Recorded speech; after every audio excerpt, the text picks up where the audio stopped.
Boa noite a todas e a todos. Sejam muito bem-vindas e bem-vindos ao perfil aqui do Instituto Shirley Jokurnan Kranak, para a gente acompanhar hoje mais uma live do projeto Pluriversidade dos Povos e Comunidades Tradicionais do Uatu, Educação Intercultural e Bem Viver.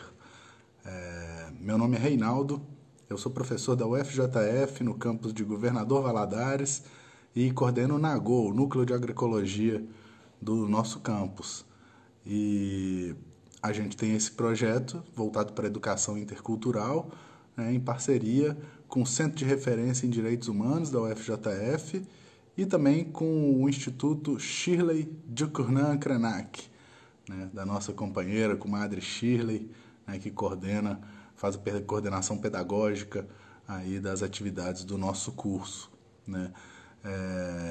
Antes da pandemia, o nosso projeto se organizava na forma de cursos de extensão, né, como um programa de extensão da UFJF. E esses cursos de extensão sempre voltados para a história e cultura dos povos indígenas, afro-brasileiros, africanos e também dos povos e comunidades rurais, né, os povos campesinos da nossa região, especialmente ali do Médio Rio Doce. Nesse contexto de pandemia, nossas atividades foram adaptadas para atividades remotas, né? Então, nós estamos organizando lives com lideranças indígenas de todo o país, né, nesse ciclo de formação sobre história, cultura e movimento indígena, aqui no projeto da Pluriversidade. E, na sequência, nós também vamos ter a participação dos mestres e mestras do movimento negro, dos povos de terreiro, comunidades quilombolas, né? E também estamos fazendo algumas lives voltadas para as terapias tradicionais, terapias naturais, plantas medicinais, etnobotânica, que é a nossa área também de atuação. Nós já tivemos várias lives aqui fantásticas com grandes lideranças do movimento indígena nacional, de várias partes do país, e hoje a gente tem a alegria de contar aqui com a participação da Sônia Aramirim. Sônia Barbosa está aqui com a gente, do povo Guarani, lá de São Paulo, da terra indígena Jaraguá. Eu vou deixar para ela se apresentar melhor, ela já está aqui com a gente na transmissão. Vou chamar ela aqui para muita alegria estar com ela aqui. Hoje nós vamos tratar sobre mulheres indígenas em movimento. Boa Noite, noite, Sônia. Ana Caruso. Boa noite. Tudo bem? Gratidão por você estar aqui com a gente essa noite, contribuindo aqui com o projeto. E a nossa ideia é exatamente dar a voz, dar esse espaço de formação intercultural para as lideranças indígenas, para os mestres e mestras das comunidades tradicionais do nosso país. Então, inicialmente, agradeço muito aí sua presença e estamos muito felizes por contar, né, a Shirley, que intermediou esse contato aí, ela é uma grande parceira nossa aqui também, e estamos muito felizes. Inicialmente, eu só queria fazer uma ponderação, Sônia, porque o espaço de hoje, a ideia é que você fique à vontade, mesmo para falar, contar um pouco da trajetória de luta do povo Guarani aí na terra de Jaraguá, né, e principalmente o tema de hoje voltado para as mulheres indígenas no movimento, essa força no movimento indígena que as mulheres puxam, né, e também como lidar no espaço político. Mas só um parêntese que eu preciso fazer aqui, porque como um homem branco, nesse espaço, dialogando com você, eu tenho assim, a humildade de pedir perdão por tudo que o machismo e o racismo estrutural já fizeram na imagem de um homem branco perante os povos indígenas, né, e as mulheres desse país e no mundo inteiro. E sobre lugar de fala, eu sei, tenho consciência de que esse não é meu lugar de fala, mas eu agradeço a oportunidade de estar aqui num lugar de escuta, de ouvir vocês do mesmo jeito que a gente aprende com a Shirley todo dia, né, e com as mulheres de luta. Então, fazendo esse parênteses, né, sem querer tomar o lugar de fala de nenhuma mulher, porque nós temos muitas mulheres que trabalham com a gente e que nos ensinam todo dia a desconstruir esse machismo estrutural que nós, homens, infelizmente, carregamos e temos que lutar para desconstruir. Então, inicialmente, é um pedido de perdão e uma justificativa que a Shirley me pediu para estar aqui. Eu agradeço a oportunidade de ouvir mais uma mulher guerreira de luta e essa oportunidade de aprender e de escutar. Então, gratidão e, por favor, se apresente, fale um pouco da sua história, do seu povo e fique à vontade aqui nessa conversa. Estamos aí para aprender e para caminhar ao lado nessa luta. Tá bom, então. Bom, boa noite a todos. Eu sou Aramirim, sou uma das lideranças aqui da terra indígena de Araguá. Eu estava até comentando outro dia que eu não gosto muito de falar a palavra liderança, né? Porque a gente somos ativistas, né? Ativistas indígenas, acho que é a melhor frase. E uma gratidão, assim, Chile é minha irmã, eu jamais ia negar um pedido da minha irmã, a Chile. Eu tive o prazer de conhecê-la primeiro na Marcha das Mulheres Indígenas, né, que a gente participou, e também teve as outras manifestações lá em Brasília, as ATLs, né, que a gente costuma focar muito sobre demarcação de terra. E a Shirley foi assim, eu me encantei desde a primeira vez que eu a vi. Uma irmã minha que eu amo demais, ela sabe disso. Mas falando um pouco de mim, da minha história, da luta, né? A gente ainda estamos numa luta travada aí com aquela empreendedora, né? A Tenda. Mas a luta é diária, né? A gente sabe que as lutas indígenas nunca têm fim. Quando a gente acha que a gente vai ter um respiro, aí vem uma outra, vem decretos, vem o governo federal vive nos atacando a todo momento. E a gente sempre tem que estar preparado para esses ataques, né? Mas é uma forma de se garantir também como um povo, de mostrar que nós estamos vivos, né? Nós não morremos lá atrás, há 500 anos atrás. Nós somos povos indígenas vivos, resistentes, né? Há 520 anos resistindo. E a luta é diária. A luta é diária, mas a gente precisa cuidar do nosso povo, né? Chile cuidando do povo Krenak aí, Minas, eu cuidando do meu povo aqui de São Paulo, de uma forma ou de outra, precário ou não, mas a gente é necessário, né? É necessário a gente estar lutando pelos nossos direitos, direito como mulher também, como mães, que não é fácil ser mãe nesse país, principalmente indígena, né? Com tanta tecnologia em volta de nós, né? Celular, televisão, é o consumismo todos os dias, né? Nas propagandas de televisão. E os nossos filhos é igual a qualquer outra criança, então ele vai querer realmente o que está passando naquela propaganda.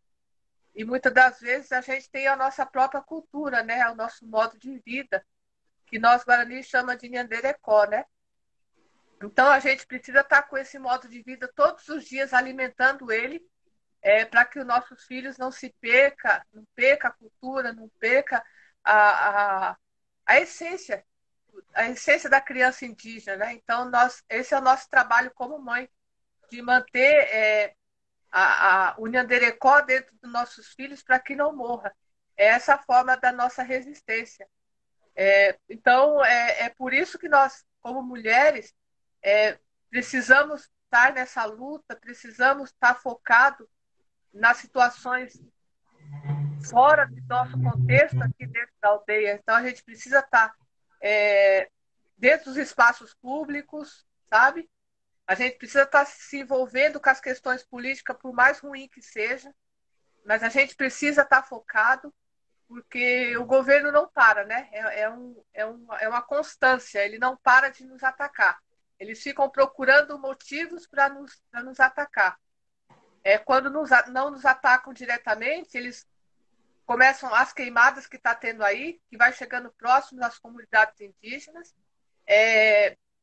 O marco temporal que está aí ainda para ser votado, que é uma coisa que a gente precisa focar. São as PLs que tem a água, a questão da água, né?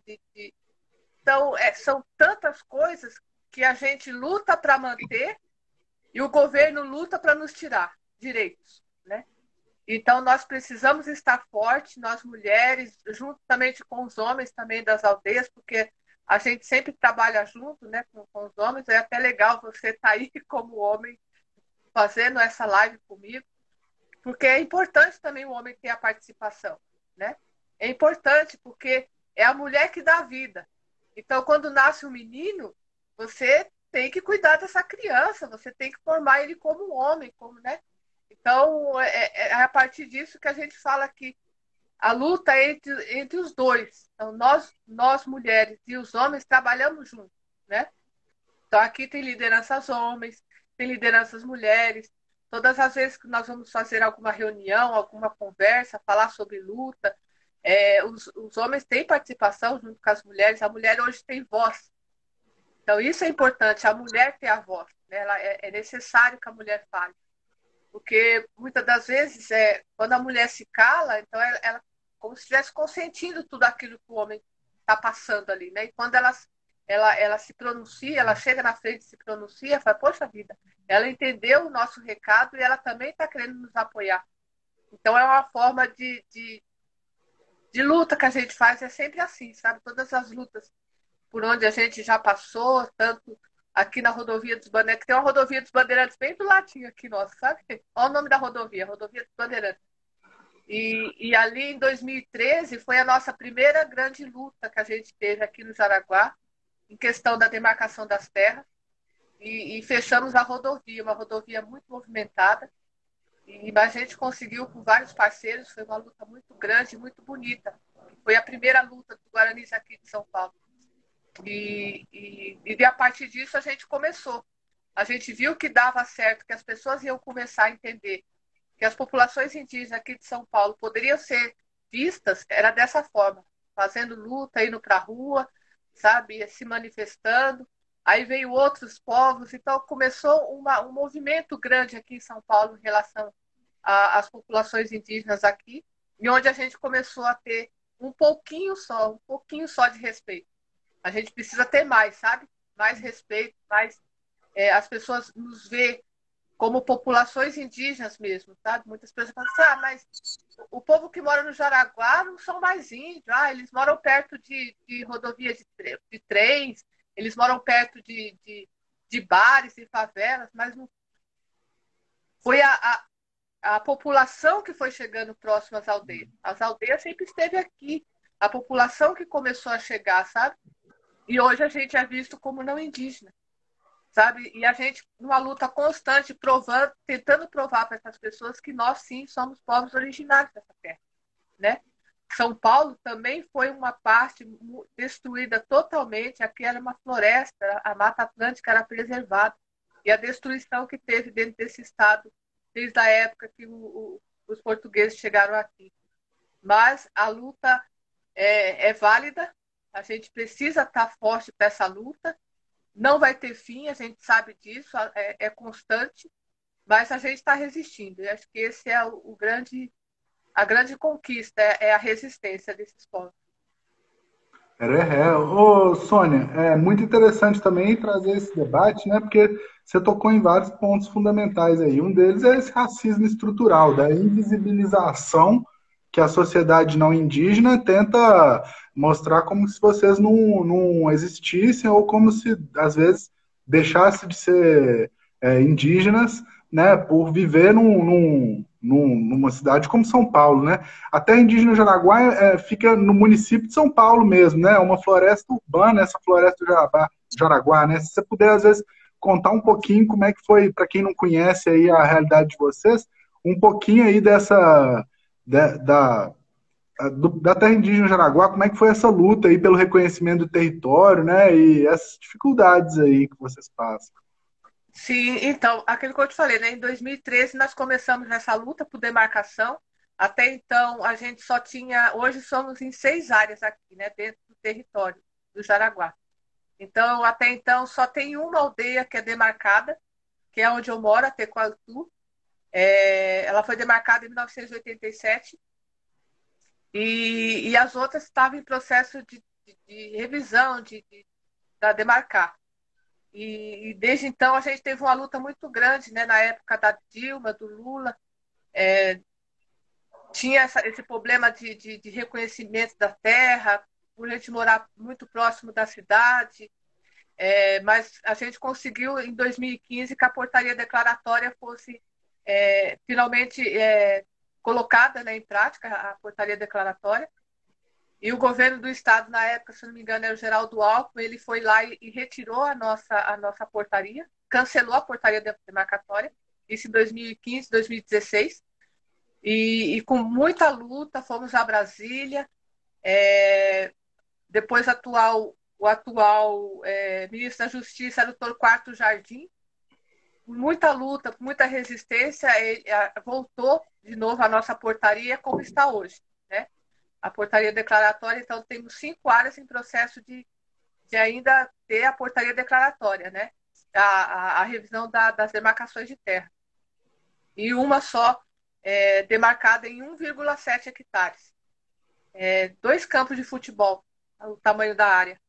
Mas é uma área que a gente ama muito, né? Gosta de viver. Os únicos pedacinhos de terra que nós temos, a gente consegue plantar algumas frutas, né? Estamos encostado ao Parque do Estado do Jaraguá, que se chama Pico do Jaraguá, né? Um dos pontos mais altos aqui de São Paulo. Nós não podemos ter acesso ao pico, porque é do Estado, né? Eles falam que é do Estado, mas nós sabemos que pertence a nós. Mas a gente, por enquanto, não quer uma briga com o governo tão forte assim ainda, apesar que a gente já tomou aquela antena por questões, por causa da portaria declaratória, quando foi tirada.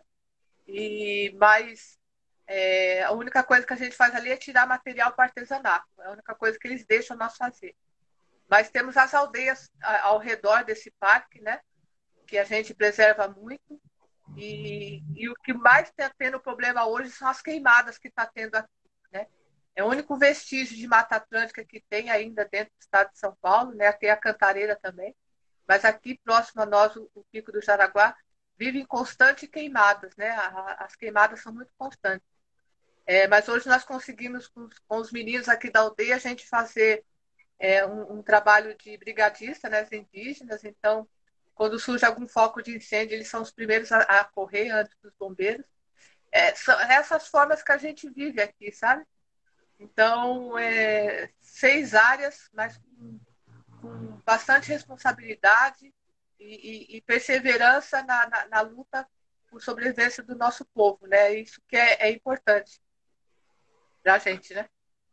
Pois é, inclusive no início do ano vocês travaram um processo aí complicado aí com uma construtora que estava, né, tentando construir uma área aí logo na zona tampão do parque, né? Então foi um processo aí também é, de luta, não só por direitos, mas de preservação dessa área, né? Que vocês reconhecem como uma área sagrada, né? Uma área que é de vocês, mesmo hoje sendo um parque que tem todas essas restrições, né?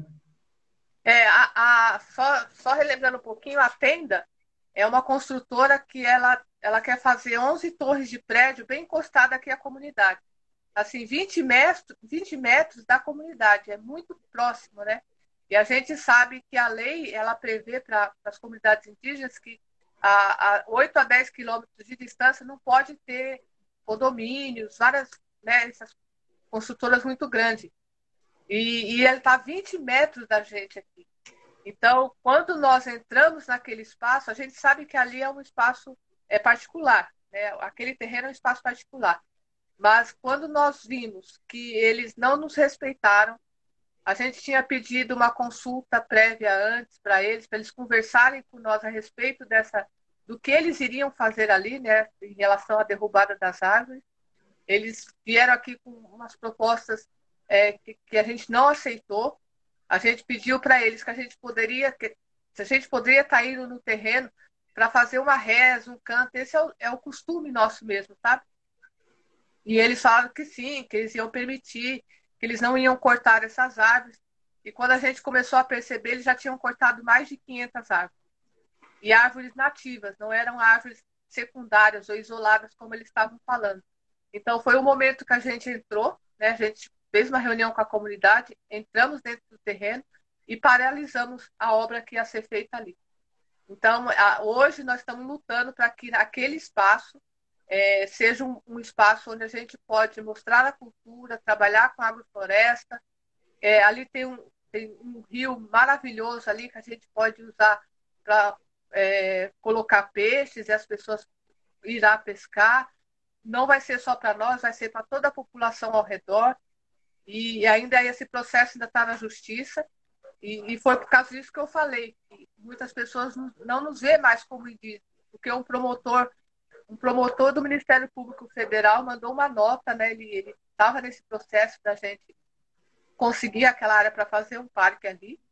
E ele entrou com uma nota dizendo que ele não ia mais entrar no caso, ele passou para o Estado agora, para seguir com o critério da justiça. E ele deixou a entender que nós não precisamos de apoio do Ministério Público Federal, porque nós não somos mais indígenas, porque nós moramos perto de trem e perto de bar. Quer dizer, como é que um promotor de justiça do Ministério Público Federal, que é um ministério onde nós acreditamos que poderia estar nos ajudando, ele está contra nós?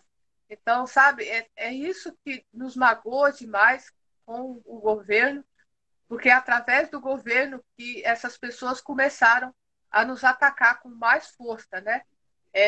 A propagação do ódio ficou muito forte e é onde essas pessoas começam a nos atacar através de palavras, de decretos, de tudo que pode ser de ruim. Mas é aquilo que a gente fala, né? O povo indígena é um povo resistente, então a gente vai resistir sim.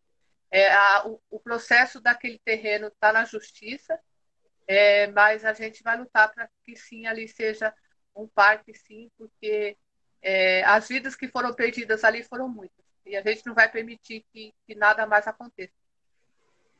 Cada árvore dessas é uma entidade forte, né? Árvores aí centenárias da Mata Atlântica. Mas, enfim, acho que tem um detalhe, né? Isso que essa visão que o promotor aí apresenta é uma visão que uma parcela muito grande da sociedade que agora descortinou todo esse ódio, né? Mas também isso não é novidade, né? Para a gente, infelizmente, o racismo estrutural, ele como o próprio nome diz, é estrutural, está arraigado na história do nosso país e é muito triste a gente vê isso, porque às vezes numa condição de promotor, né, você vê que você espera às vezes uma formação, né, mas isso reflete uma lacuna de formação e todo esse racismo estrutural, né, e lembrando também, não é um favor que seria consultar vocês previamente, não, é um direito assegurado pela Convenção 169 da OIT, do qual o Brasil é signatário, ou seja, todo projeto de empreendimento, né, que atinja direto ou indiretamente povos e comunidades tradicionais, povos indígenas, elas devem haver uma consulta prévia, ou seja, houve uma violação de direitos humanos aí, além de violação de legislação ambiental, né, no processo da construção. Então, também vale a pena a gente lembrar isso, são violações de direitos humanos, né, Sônia? Fora isso, quando foi no mês de fevereiro, os donos da construtora pediu uma reintegração de posse, né? E essa foi a pior parte para nós, né? Porque a gente ia lidar com a polícia. A polícia, eles tinham uma juíza também que ficou a favor da tenda e ficou contra nós. Ela pediu que a polícia fosse fazer reintegração de posse com uma forma violenta. Disse que não era para perdoar nem criança, nem mulher e nem velho. Que na hora que eles chegassem, era para chegar já atirando.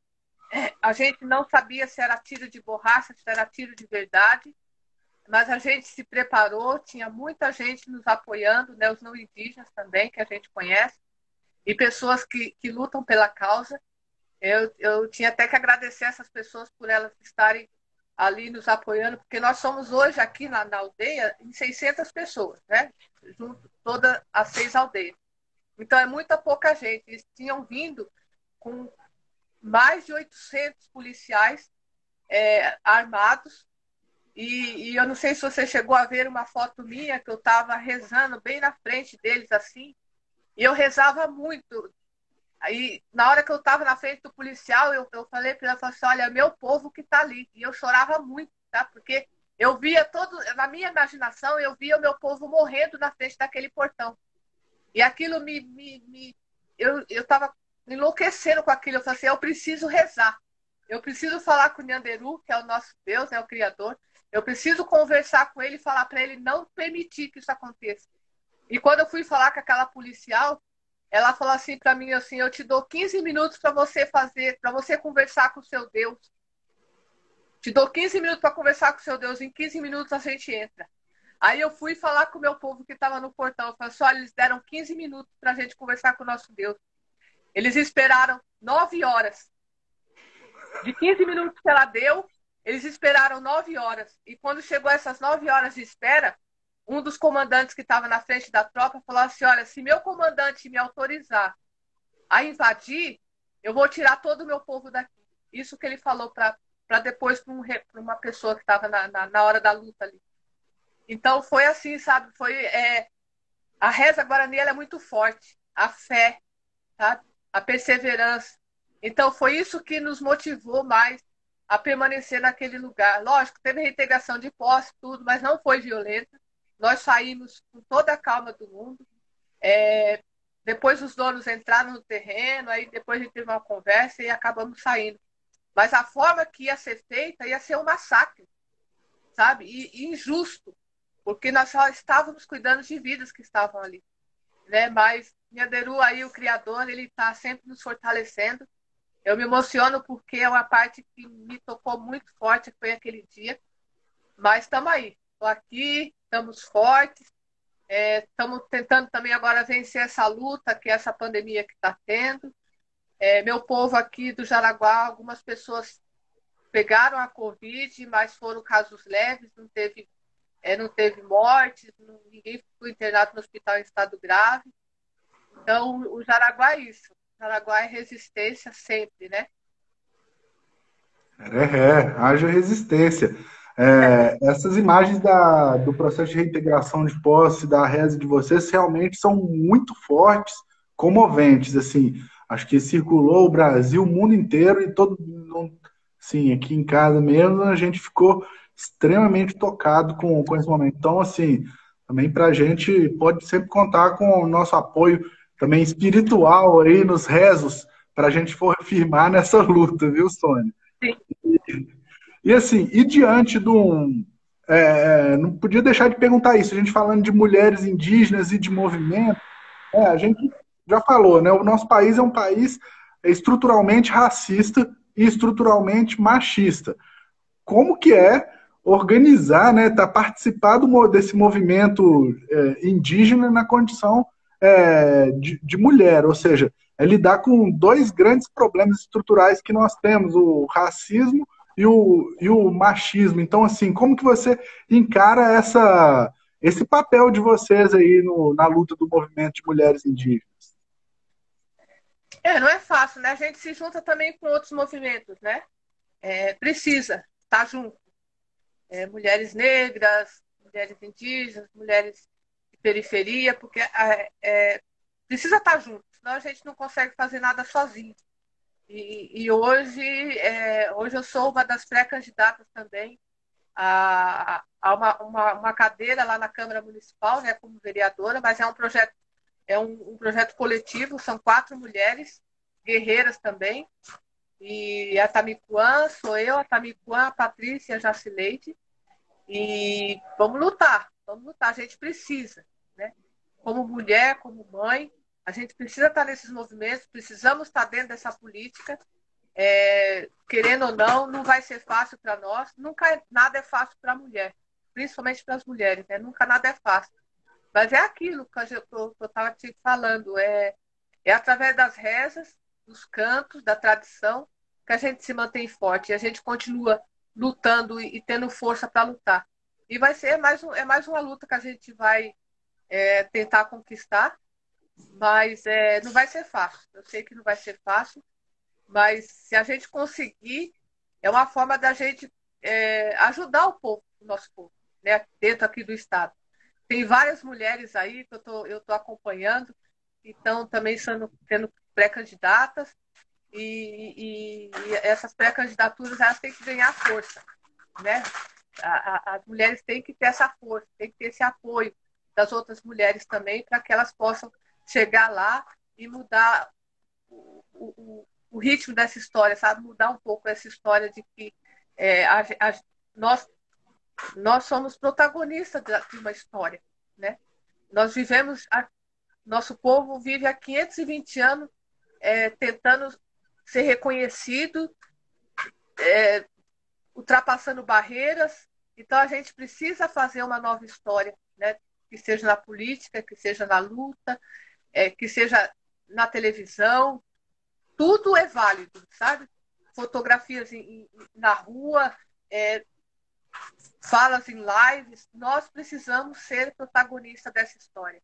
Só assim nós vamos conseguir mudar um pouco o pensamento dessas pessoas que nos consideram, né, como não indígenas mais. Mas estamos aqui, que nem agora. Eu estou falando com você aqui, eu estou ouvindo uma reza lá embaixo na casa de reza. Todas as noites nós rezamos. E estamos aqui. Entramos agora no Ano Novo Guarani, né? Então, rezas constantes, pedindo apoio e ajuda para o Criador, para que a gente se mantenha forte. E é dessa forma que a gente consegue ser mulher, se fortalecer como mulher e como mãe, e como protagonista de uma história que a gente precisa se renovar a cada dia, sempre.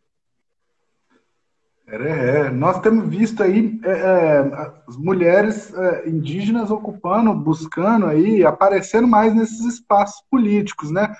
Tivemos aí a primeira deputada federal eleita, Joênia Wapichana, tivemos a Sônia, candidata a vice-presidente nas últimas eleições, e em algumas capitais, principalmente, a gente tem visto as experiências dos mandatos coletivos encabeçados inclusive por mulheres guerreiras, né? Em Belo Horizonte a gente tem experiências bacanas, né? Em São Paulo, no Rio, em vários lugares, né?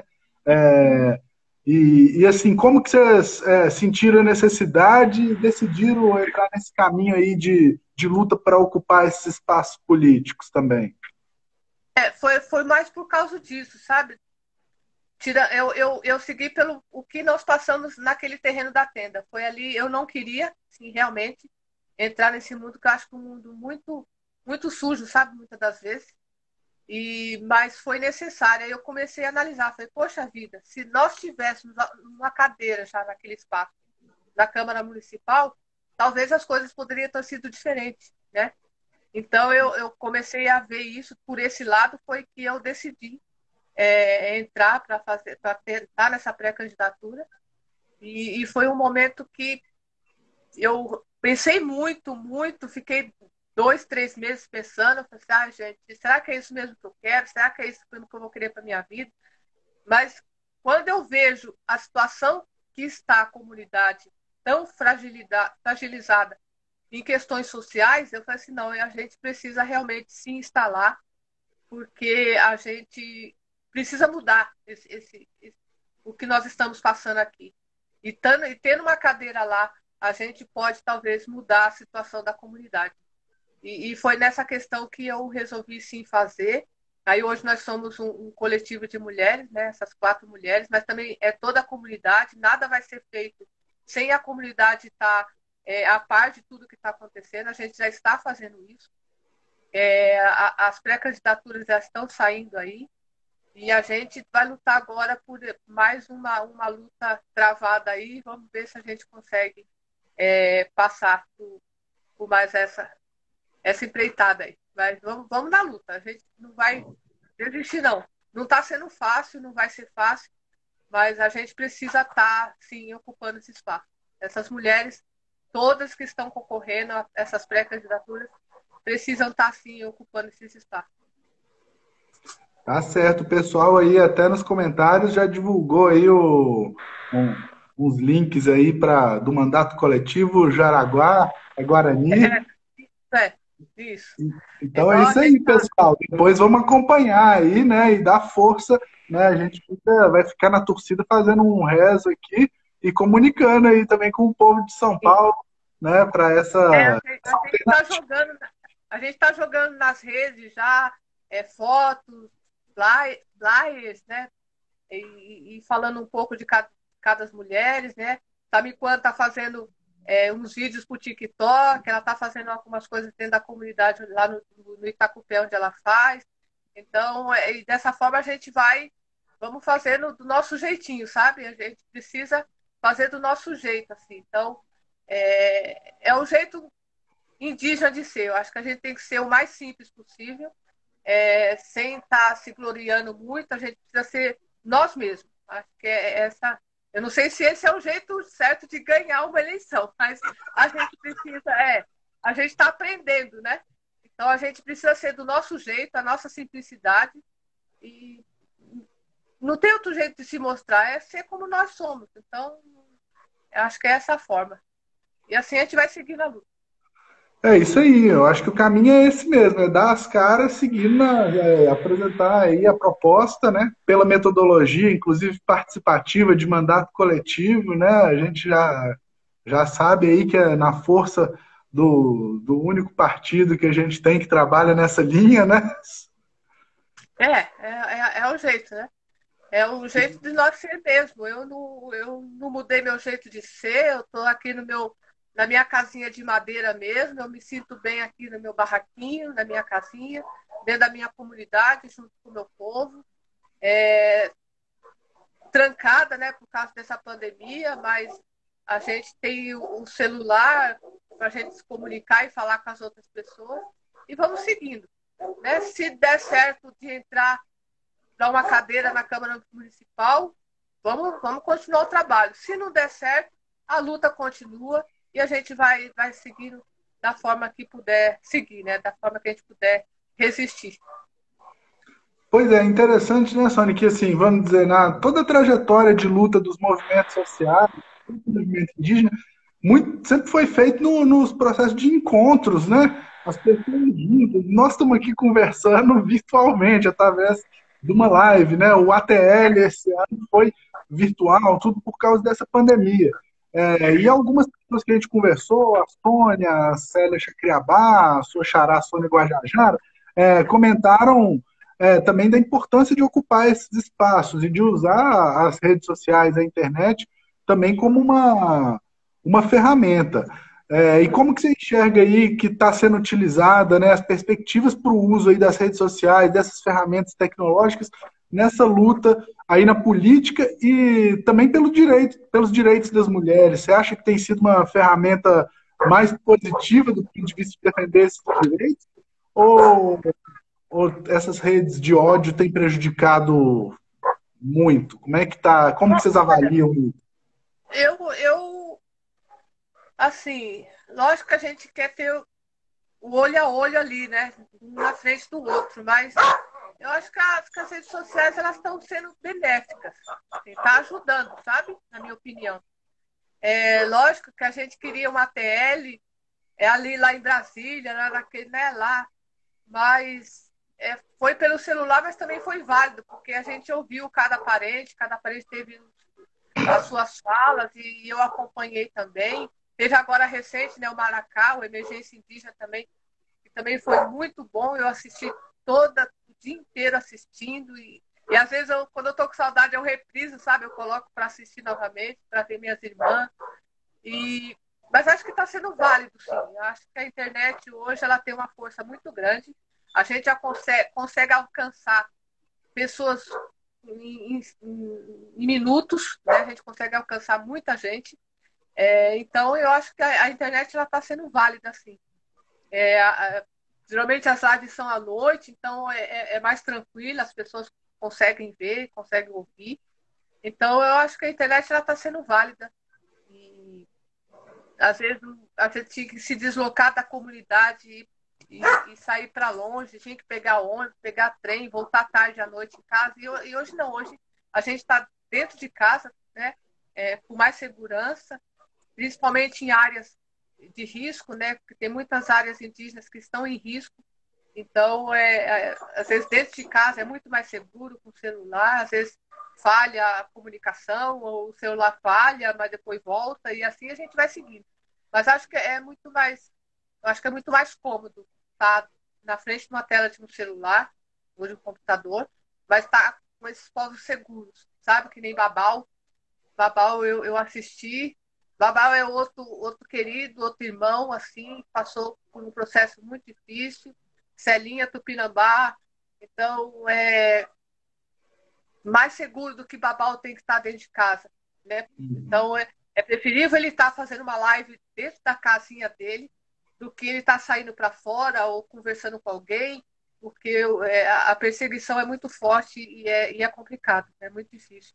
Então, muitas das vezes, a gente dentro de casa fica mais seguro e essa ferramenta aqui, ela é às vezes serve até para uma proteção. E eu não estou vendo muito discurso de ódio, assim, pelo menos na minha página, na página do Luta Parque Jaraguá, onde outra página que nós temos aqui, eu ainda não vi. Graças a Nhanderu, ainda não vi nenhum discurso em relação a ódio contra a gente. Espero que continue assim. Mas é isso, é a gente se manter humilde, né? A gente precisa manter humilde, precisa manter a calma, por mais desgaste que muitas das vezes a gente tem, mas a gente precisa se manter forte e unido cada vez mais e manter a humildade, né? Sempre manter a humildade. E essa força aí, você já relatou, muito disso vem também dessa busca espiritual, né? Nos rezos, pedindo, conversando com Yanderu. E assim, para vocês, Guarani, como é que é essa relação com a espiritualidade? De que forma que ela traz essa força para vocês seguirem na luta? Você mencionou aí um pouco disso, né? Mas quando a gente trata também do sagrado, a questão do que representa a mulher, né? Como fonte da vida e a mãe terra. Então, como que é essa fortificação espiritual que vocês carregam aí tanto do movimento indígena, especialmente as mulheres? Cada povo tem uma diferenciação, né? Nós não somos iguais uns aos outros. Os guaranis é aquilo que eu tinha falado logo no começo, o Nhanderecó. Esse Nhanderecó é um modo de vida, né? Então, a gente tem que ter esse Nhanderecó dentro de nós, vivo. É isso que nos mantém vivos, né? Tem até uma música que fala sobre isso. Então, a gente segue essa linha do Nhanderecó. A casa de reza, a nossa casa de oração é onde ali a gente reza todas as noites, mas pode de dia, você chega lá de dia com o cachimbo, né, que a gente usa muito aqui no Jaraguá, e a concentração. Se concentrar no que não está vendo, mas você sabe que existe. Então, eu toco muito no Criador, né? No que criou tudo, no que criou a floresta, no que criou a Mãe Terra. E é essa força que nos mantém mesmo. É essa espiritualidade que faz nós ser fortes. Né? Então, nada é feito antes sem consultar o Criador, de uma forma ou de outra. Tanto no cachimbo, quanto na casa de reza. Os outros povos eu não posso falar porque eu não sei como que é, né, a situação da espiritualidade, mas os povos aqui de São Paulo, os guaranis, são assim. Então, o cachimbo é sagrado. Tudo é sagrado. As árvores são sagradas, o cachimbo é sagrado, os peixes, cada plantinha, cada árvore, cada fruta. Então, a gente... É por isso que nós mantemos, queremos a floresta viva, né? Tanto a Mata Atlântica quanto a floresta amazônica. Né? Lá estão os povos da floresta amazônica que cuidam de todo aquele espaço.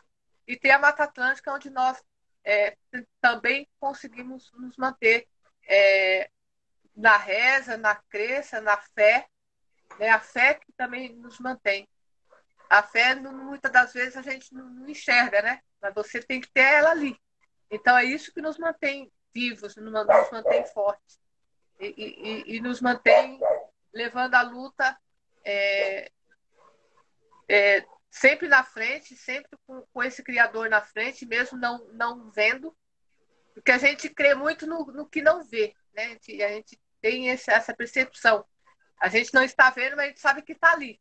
Então, é nesse segmento que a gente se mantém, a fé. Acho que essa é a crer e ter a fé. É isso que a gente tem que seguir.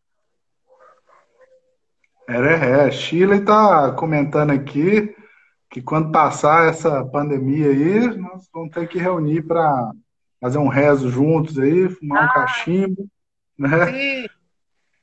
Aquela Visitar voz vocês maravilhosa aí que ela tem. assim que as condições permitirem. Sim. É isso, eu acho que a gente. O amor, né? O que falta hoje é o amor de um para o outro. Aqui em São Paulo, as pessoas são muito individualistas, né? Não todo mundo, né? Mas somente os que têm dinheiro. Então, esses aí são muito individualistas, pensam só em lucrar, em ter mais dinheiro, para ter mais dinheiro, para lucrar, para ter mais dinheiro. Né? E nós não. Nós não. O dinheiro ele é bom, mas ele não é necessário para nós. Ele nos ajuda só. Né? Mas não é uma coisa que você necessita, que você precisa, que você tem que ter ali. A gente não é assim.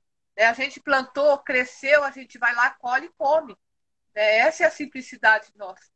Né? Então, hoje as mortes, as lutas, muitas das vezes que nem a caso da Tenda, tudo é dinheiro. Né? Eles querem construir 11 torres de prédio para ter lucro. Então, nós não queremos lucro ali. A gente quer que as árvores permaneçam em pé. Esse é o nosso objetivo. Né? Então, esse é o nosso maior ganho. Ver a árvore crescendo, ver os animais comendo as frutinhas das árvores. Então, os rios limpos, as nascentes correndo, fazendo o seu percurso normal, não jogando cimento por cima. Aqui em São Paulo, tudo é cimento. Tá? Tudo tem que passar cimento, tudo tem que derrubar.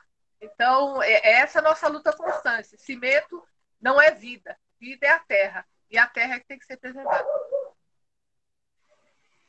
Salve, salve. Contra a colonização, contra a selva de concreto. A gente quer Mata Atlântica de. Sim. Então, aí, vamos lutar para que esse governo mude a cabeça dele, não sei de que forma, ele tem que mudar, porque a floresta amazônica tem que estar em pé sim, e se depender das populações indígenas, não vai ser destruída, não vai ser destruída mesmo. Esse é o nosso pensamento. Ô Sônia, nós já estamos encaminhando aqui para o final do tempo aqui regulamentar do Instagram. É, eu mais uma vez quero agradecer assim, imensamente a sua disponibilidade, a atenção, o carinho para lidar com a gente, todo esse amor e reverenciar, valorizar aí essa luta. Dizer que a gente aqui do Instituto Shirley Dilkunan e do Núcleo de Agroecologia, do Centro de Referência de Direitos Humanos aqui da UFJF, queremos caminhar aí ao lado dessa luta, né? Então podem sempre contar com a gente aqui. Vocês têm amigos aqui no Médio Rio Doce, né? E dizer assim que a gente está muito feliz. Eu particularmente, como falei lá no início da live, como um homem branco, tive a oportunidade de estar nesse lugar de escuta, de ouvir você, de aprender aí cotidianamente com a minha comadre Shirley, com a minha companheira Maíra, que mora aqui, com a minha primeira mulher que me ensinou, né, e que criou 2 filhos com um pai ausente, que é minha mãe, Flávia, também está acompanhando a gente aqui, então também tem que mandar um coraçãozinho para ela, porque ela que me iniciou no caminho para tentar desconstruir o machismo estrutural desde o início, mas é uma caminhada de aprendizado. Eu espero sim que poder aprender mais para ser digno de estar ao lado de vocês, mulheres indígenas e também pretas, e todos os povos oprimidos aí do país. Então, Sônia, mais uma vez, gratidão, e queria deixar o espaço aberto aí, gratidão aí a todo mundo que está acompanhando a gente, gratidão, eu agradeci, minha mãe mandou coraçãozinho, mas também as mulheres que trabalham com a gente, viu? A gente aprende todo dia lá, Tayara, Lu, Nayara, Nara, Bianca, a turma toda, Shirley, então, gratidão aí a essa galera toda, como eu falei, eu estou muito feliz de ter a oportunidade de seguir aprendendo, ouvindo vocês. Então, gratidão, e se quiser deixar uma mensagem final aí para a galera, você tem um tempinho bom. Tá bom. Bom, eu quero agradecer também o convite. Shirley, minha irmã, não estou te vendo aqui, mas eu sei que você está aí me ouvindo. Você sabe que eu te amo muito. Sempre quando você precisar de mim, mesmo estando longe, a gente vai estar sempre com o coração uma na outra. Eu te amo demais, Shirley. Eu gosto muito de você. E quando acabar tudo isso, quando essa pandemia passar, a gente vai se abraçar muito. Eu amo sua voz. Obrigado por aquela flauta linda que você cantou outro dia para mim. Eu amei muito. Agradecer também você pelas perguntas, pela live. foi maravilhoso e é sempre bom a gente poder falar também, porque às vezes fica muito guardado aqui dentro, a gente precisa soltar, né? Então, essa é a oportunidade também das lives, da gente começar a não ficar guardando muita coisa, soltar. Então, eu quero agradecer e o Instituto também. Eu quero muito feliz por ter participado de tudo isso e poder estar somando junto com vocês aí. E quando tudo isso passar, a gente vai se encontrar. Eu quero te conhecer pessoalmente também. E vamos aí, é isso. E gratidão a todos. Gratidão. Para o pessoal que está acompanhando aí, o Instituto Shirley Jukunan Krenak é relativamente recente. A luta da nossa comadre é de um bom tempo já, né? O Instituto é recente, então nós estamos começando aí com essas atividades. Então, agradecer a todo mundo que tem acompanhado, contribuído aí com o trabalho do Instituto. Quem quiser saber mais, basta seguir aqui o perfil, né? No Facebook também tem um canal no YouTube que as crianças Krenak estão fazendo um programa bem legal, as guerreiras do Atu, estrelando as crianças Krenak, e as nossas lives aqui do projeto também estão disponíveis lá no YouTube, no canal do Nagô FJFGV. Então, para a galera que está acompanhando, vamos seguir acompanhando aí. E mais uma vez, Tônia, gratidão, que Yanderu proteja e ilumine aí a luta de vocês e tamo junto. Amém. Gratidão. Beijo. Beijo, minha filha. Beijo. Tchau. Galera.